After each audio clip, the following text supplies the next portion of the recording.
Assalamualaikum warahmatullahi wabarakatuh. Welcome back to my channel Dapur Bun Bun. Apa kabar semuanya? Semoga dalam keadaan sehat dan bahagia. Saya ingin menyampaikan terima kasih kepada yang sudah mensupport channel Dapur Bun Bun berupa like dan subscribe. Karena hasil dari semua itu sudah saya ambil dan sudah saya serahkan kepada salah satu pesantren Hafiz disabilitas, di mana pesertanya adalah tunarungu dan tunanetra. Belum seberapa besar tapi sangat membantu sekali. Dan kesempatan ini saya ingin mengucapkan terima kasih karena semua tidak mungkin channel Dapur Bun Bun bisa menghasilkan tanpa peran serta semuanya. Kedepannya saya masih mengharapkan support, karena support dari teman-teman merupakan donasi yang mudah-mudahan jadi amal jariah dan dibalas kebaikannya oleh Allah. Bun, 2 minggu yang lalu alhamdulillah saya berkesempatan untuk kembali menjalankan ibadah umroh pasca pandemi COVID-19. Ada beberapa perbedaan dari perjalanan ibadah umroh sebelumnya.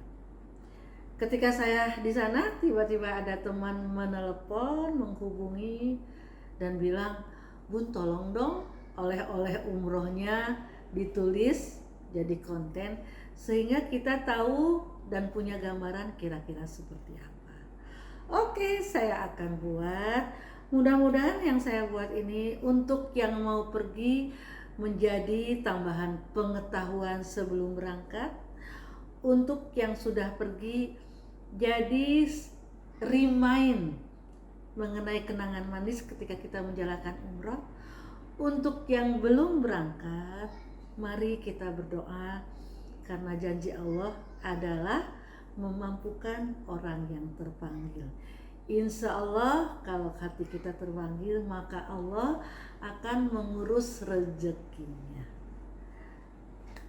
Oke, kita mulai. Selamat menonton, jangan skip karena saya akan bercerita agak panjang. Buat yang mau pipis, di pause dulu, nanti dilanjutkan biar ceritanya tidak terputus. Kita mulai. Bismillahirrahmanirrahim.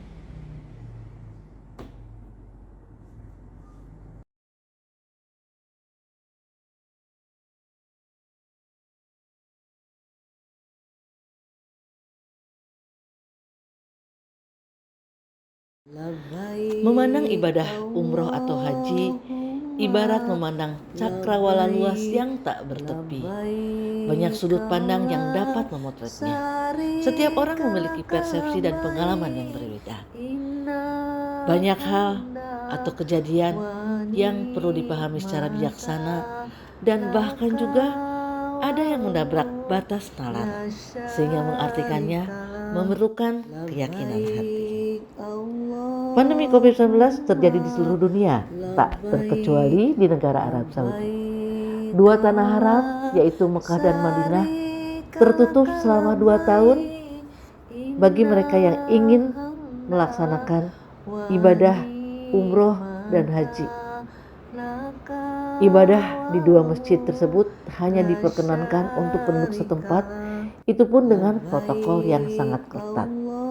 Muslim seluruh dunia harus sama-sama menahan diri jika ingin melaksanakan ibadah haji atau umrah.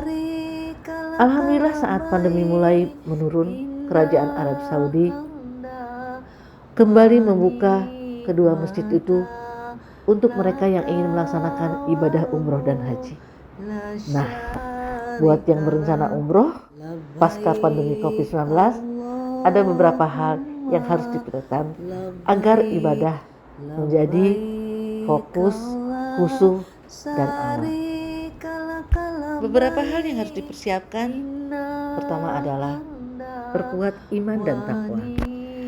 Saat saya berangkat haji di tahun 2006, saya pernah bertanya pada Pak Kiai pembimbing kami, "Pak, apa saja sih yang harus dibawa ke Tanah Haram?"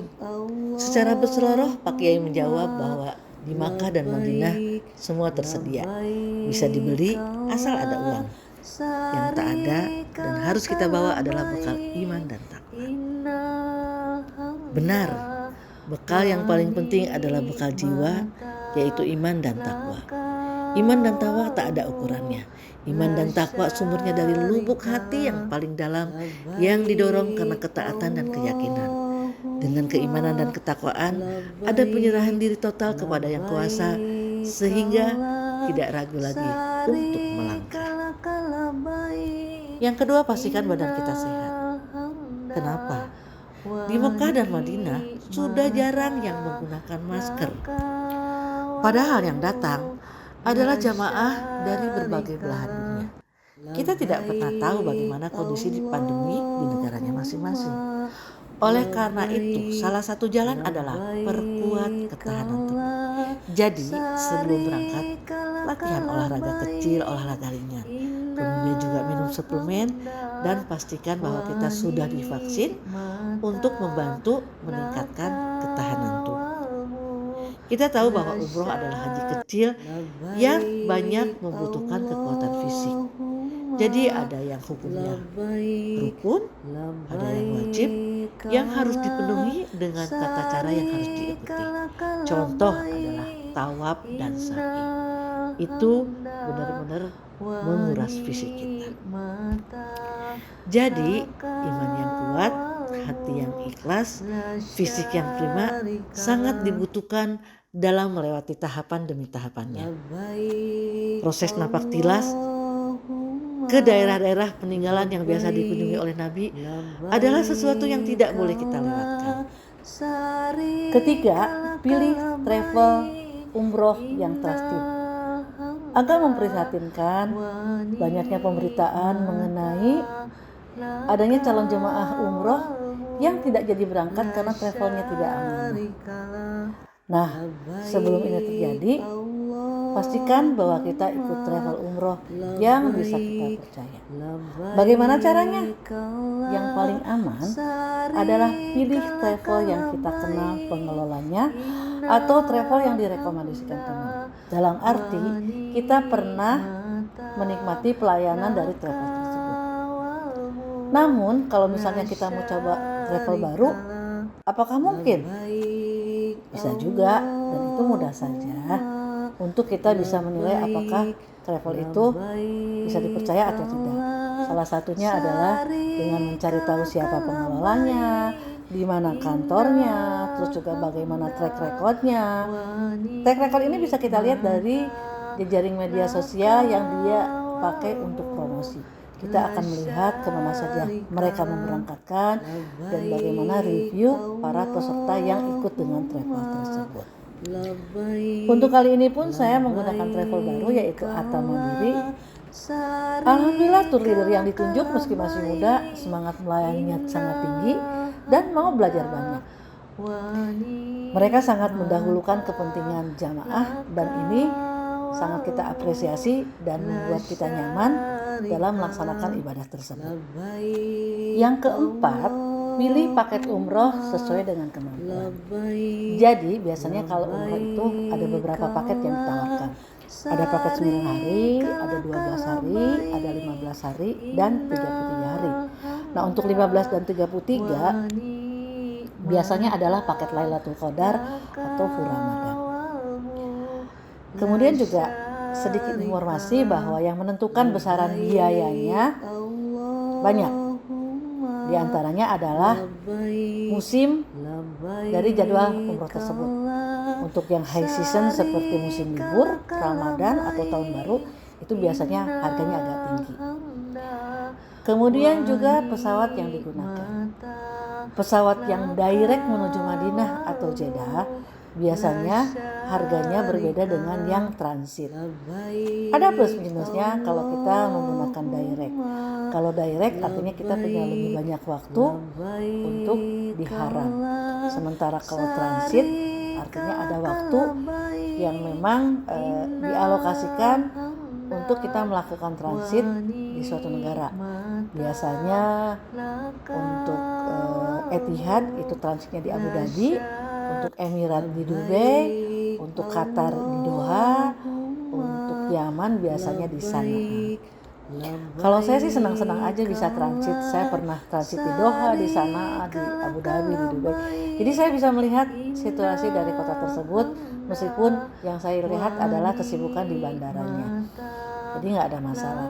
Nah kalau beruntung biasanya kalau transit itu, jika masa transitnya lebih dari 12 jam, biasanya maskapai menyediakan fasilitas untuk city tour, jalan-jalan di seputaran kota terdekat dari lapangan terbang. Jadi apapun yang dipilih, nikmati saja supaya hati senang dan bahagia. Kelima, siapkan perlengkapan yang harus dibawa.